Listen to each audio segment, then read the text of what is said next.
Hey guys, Cesar and Pam with cesarandpam.com. Don't sell your soul, your family, or your health to grow your business or your career. And today we're going to continue the conversation that we started last week, where we were talking about with this situation that we're living in today with the forced quarantine, the pandemic and all that. What is the number one thing you can do to protect yourself, to increase your immune system? Yeah? Be healthy, yes. Yeah. So we're going to talk to you about two super important things during this session. Cesar's favorite. One of Cesar's favorites. Yeah. And one of them, we were talking about. Go ahead, honey. Talk about something. No, I'm just going to say he's the one that has really studied this book, and he's the one that is really going to believe in the secret number 2. Not that I don't believe, I believe, but he has all the facts because he really likes to support his daily habits. It's true. Secret number 2, to stay healthy and have high energy. So this is an awesome book, 7 Pillars of Health by Dr. Don Colbert, MD. We followed this book and a few others for a few years now. And finishing our last week, we were talking about secret number 1, which is going to be drink water. Drink water. If you don't drink water, your body starts borrowing to support the main organs, the brain, the heart, the lungs, the liver, and the kidneys, starts borrowing it from your skin, from your GI tract, and from your joints, because they're not as important. Who wants to have skin problems, GI problems, and joint problems? No, thank you. Nobody does, right? And yet, that's what happens because we live dehydrated. Okay, so Juan Ponce de Leon, Spanish explorer in 1513, he was looking for the source of eternal youth in Florida when they came to this continent to conquer. And they say they didn't find it. He didn't find it, but he did find it. And it is water. Did you know that skin, speaking of anti-aging, is the largest organ of the body and weighs about 6 pounds? That it grows faster than any other organ? That it's tough, flexible, and waterproof? Stores water, fat, and vitamin D? Protects the body from germs, heat, cold, and sunlight? And is replaced approximately every 30 days. Did you know that before I read that earlier today? That every cell of your skin is replaced? I did know that about every 30 days. They talk a lot like why washing your face and removing dead skin cells. Yeah, maybe some of you haven't drunk a lot of water. You're going to start drinking water after listening to this. You're going to start running to the bathroom a lot, and you think, what's going on? I can't live in the bathroom. Maybe your body just cleansing itself, cleansing the toxins. That's what the doctor says that may happen in the beginning.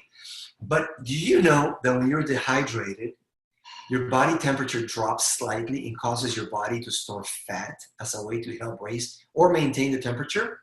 It also reduces your appetite by giving you a full feeling. So if you're trying to control your weight, over 60% of the US population is overweight. Drink water, number 1. The human brain is roughly 1/50th of the total body weight, and brain cells are said to be approximately 85% water. It's the only part of the body that is constantly active. And what kind of water, honey? I know you mentioned during our Spanish Facebook Live. It's better to drink filtered water rather than tap water because unfortunately the water that comes out of our taps has chlorine and other stuff, right? That you don't want in your body. Yes, yeah, and not only water. Maybe you're thinking, well, how much water are you supposed to drink, first of all? You should drink half your body weight in ounces in water daily. So, for example, if I weigh 170 pounds, how much is that? You got your... 50 and 35, 85, 85 ounces. Okay, which is 2.2 liters. How many of these would it be, approximately, just to get an idea? Is this a half a liter? So 4 of these a day, about more than 4 to 5 of these a day, close to a gallon a day. And if you exercise, it's a little more. If you're sweating, it's a little more, right? But it's not just water. It's just what else contains water? Well, it's good to also eat vegetables and fruits that have a high water concentration. You said earlier, I didn't know, like bananas are 80% agua. 70% water. I mean, we were doing this. 70% water. Apples. Yeah. And I don't think of bananas as very juicy, so that was like, interesting. Apples are 80% water. Tomatoes and watermelons, more than 90% water. Lettuce is 95% water. Yeah. So we need all that all day, every day. And when is the best time to drink water? I know we talked about it last time. Yeah, well, it's good to start your day drinking water. We talked about last time putting apple cider vinegar in your water, so that's really good to do right away when you first wake up. But then you want to drink water throughout the day, but not during your meals. And that's so that you don't dilute the digestive juices in your stomach. And I know that it's like counterculture because we're just so used to sitting down for a meal and thinking we have to have something to drink. Wash it down. But it's better to drink water 20 to 30 minutes before your meal and wait an hour after you're done eating to drink more water. And you'll digest your food more efficiently. And yeah. So that is number one, drink water. Secret number two. Cesar's secret. My favorite. Sleep. Sleep. It's free. What would happen? So picture Disney World, right?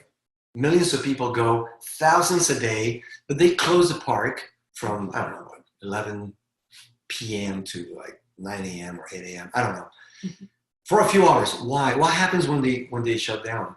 They've got to clean up the messes. It's time to check all the machinery, make sure that everything's running smoothly, and clean. What would happen if we cut short the repair time to make more profit in the park eventually? What would happen to it? If they wanted to make more money and they decided to be open 24/7, things would start breaking down and it would be a mess. Did you know that this is a statistic from this doctor? Many Americans, estimated 50 to 70 million, live on the brink of mental and physical collapse because of lack of sleep. Yeah, I really think that the telephone, our phones, our habits today are what really contribute to a lack of sleep. And I know there's a lot of the reasons that you were talking about in this book, but I think we should look at the things that we can really control. And I know for me, and I should do it again. I haven't done it. I took it off and I need to put it back on. But I put a limit on my phone so that I couldn't use social media after a certain time in the evening. Because, you think you're not going to look at anything, but you see one thing and it just leads to another and another. And there's so many other better habits things that we can do in the evening with our time. And I think reflection is one of those. We don't take time to really reflect and think about our day. Ask God, how could I respond to differently? Or what were you trying to teach me today? Journaling, reading our Bibles, reading a book together. We've talked about that. We were watching a really good series that ended, and so we started a new one that was recommended, and we realized it was super stressful. It was a short series of just 6 episodes, but the first 5 never ended well. It was just everything was going wrong all the time, and we finally were I don't think we can watch this until we found out there were only 6 episodes, and we're okay, let's finish it. Let's finish it quickly, and got the happy ending. But you really have to think about what you're putting into your mind before you sleep. I know I'm super sensitive, to certain movies. I can't watch them because I will not just put it out of my mind. I'll have to just be thinking about it, and it'll bother me.